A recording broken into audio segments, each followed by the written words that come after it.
The Prophet Muhammad ﷺ told us that whoever builds a mosque for Allah, Allah will build for him a similar house in Jannah.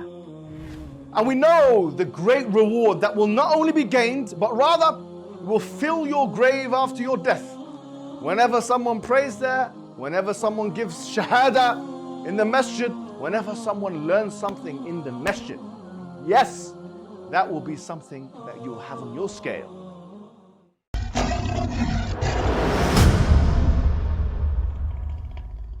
Assalamu alaikum wa rahmatullahi wa barakatuh. How are you guys doing? I recently came across an interesting part of a discussion between H0pkins and Andrew Tate. For those who don't know, H0pkins is effectively one of like the right-wing, ultra-right-wing outcasts, Islamophobes. Call her what you want to call her. She has a very bad record. And she's talking to Andrew Tate, who alhamdulillah became Muslim, but now has been kind of, I don't know, you could say allying a little bit too much, in my opinion, with the right wing or the far right wing, speaking to these guys in a positive manner, which I don't like that. But let's take a look at some of this video and come back and respond in kind. Some of the best countries on the planet today are the first world Islamic nations. The safest places you can possibly be with 0% taxes, and you can invest your money safely, and you can live a very peaceful life, and your children will not be taught anything weird if you lived in Qatar or Bahrain or Kuwait or Dubai or Where Saudi. do you live? I currently live in Romania. Why do you live in Romania? Because Well, Romania is a Christian land, I noticed. It is. So it is. why is that then? Well, I moved here a long time ago. No, and Andrew, why don't you live in an Arab land? well, let's see what happens once you I'm just told me once I'm free. You won't live there. You're going to come to Britain and probably hang around with me. Save the population, perhaps. But my point being, No, my point is, why don't you live in a Muslim land? I would be very happy to live in Dubai So why don't you? because I can't. Oh yeah, no, I know you have a restraining thing here, and that's pathetic, and we know about that. But you would choose Romania anyway, as we discussed at the top of this conversation, because you like the feel here, you like the freedom here, you like the masculinity here, which I feel. But you wouldn't choose to live in a Muslim land. Well, it's actually interesting because You also, say it's that interesting when you're thinking of how you're going to respond, and you don't directly respond to my question. Why don't you live in a Muslim I'll land? directly respond. I'd like that.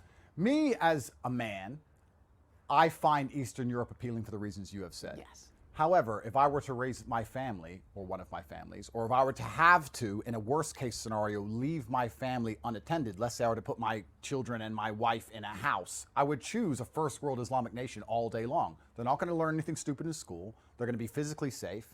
They can be provided for with staff and help, and they're going to be very well looked after, and I know they're completely fine. I would never leave my child and my wife alone in London, ever. I'd be by their side permanently because it's a failed country. And even here in Eastern Europe, although I think it's safe, it's very much a man's world, and a woman by herself might struggle to navigate it. I believe I could buy a mansion in Dubai and put a wife and 3 children in Dubai, and I could go away for 6 months and come back and they'd be perfectly fine. Well, it's very interesting here because she tried to corner him.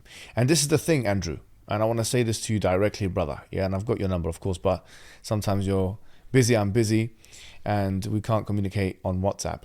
So I'm going to say this very clearly. This little thing that she did there, this little underhand where she tried to catch you, yeah, this is emblematic of something greater that the far right have in store for you, bro. These people are not going to be loyal. These people are not loyal to you. People like Tommy Robinson and H0pkins and these kinds of people, they're not loyal. When you are a member of a fraternity, a religious fraternity like Islam, we are bound by La ilaha illallah, the proposition that there's no God worthy of worship except for one God.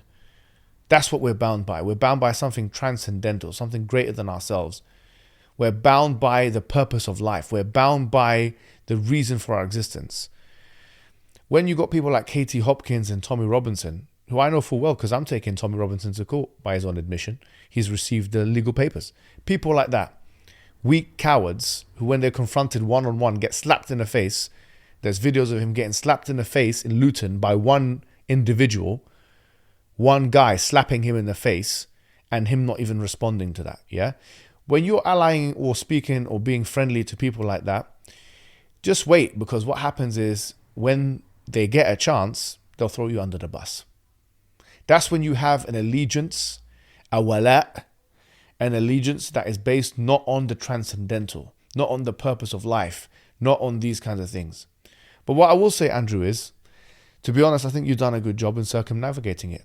She wasn't tactful enough. I watched a video of him, actually, Andrew Tate. There was like a kickboxing fight where he was fighting like a 20-year-old.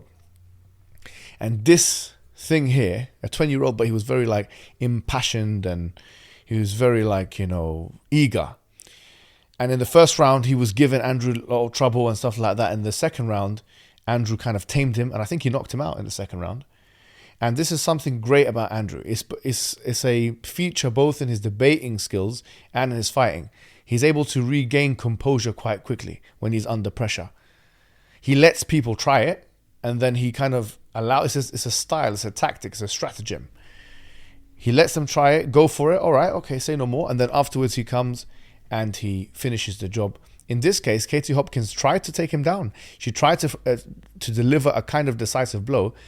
And what Andrew done was he posited an excellent counter argument, okay, which is basically the argument from socioeconomics. Yeah, so the argument is basically this, is that those who are in a higher standing in terms of socioeconomics, or who have more money, are less likely to commit crimes, there's less likely to be problems, and so on and so forth. And that, by the way, is a basic analysis that can be applied internationally. It can also be applied within a country.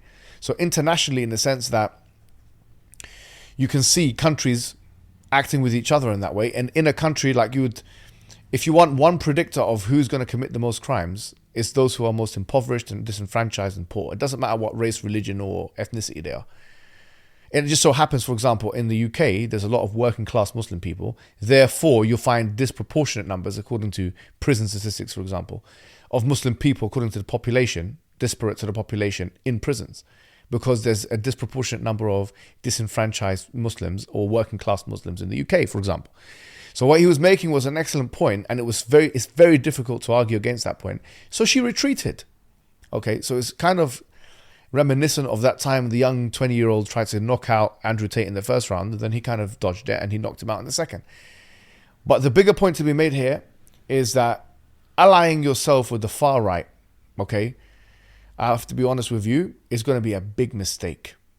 And a bigger mistake is trying to please everyone.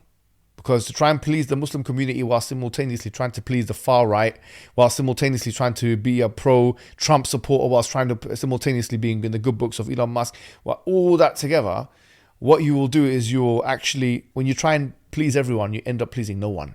All of them will drop you. And you could, look at what happened with Jordan Peterson. Just look at his views. I was looking on his channel the other day, man. He had like 40,000, 50,000 numbers, sorry to say. And it's not coincidental that that happened after he dropped the Muslim community, where he done it conscientiously. He kind of like threw them under the bus after we welcomed him with open hands, him and his family and his daughter and everybody. He tried dropping us, and the only thing that got dropped is his views. So what happened is this, is that you not only fade away into irrelevance, but you endanger looking unprincipled. So in sum, therefore, I will say that I think that when you align yourself with a community like the Muslim community, and you align yourself purposefully and meaningfully, you'll find loyalty until you die, because we're bound together by Iman, faith. And it goes all the way to the grave. Better than being connected to people like H0pkins, of all people. And that's what I've got to say. Wassalamu alaikum wa rahmatullahi wa barakatuh. Hey you, are you wasting your time on social media again? Your brothers and sisters in Islam Net from Norway are establishing a masjid, a da'wah center. Establishing a masjid to convey the message of Islam is one of the best deeds a Muslim can do. There's a huge need for it in Norway. You know this and I know this. So that makes the reward even greater.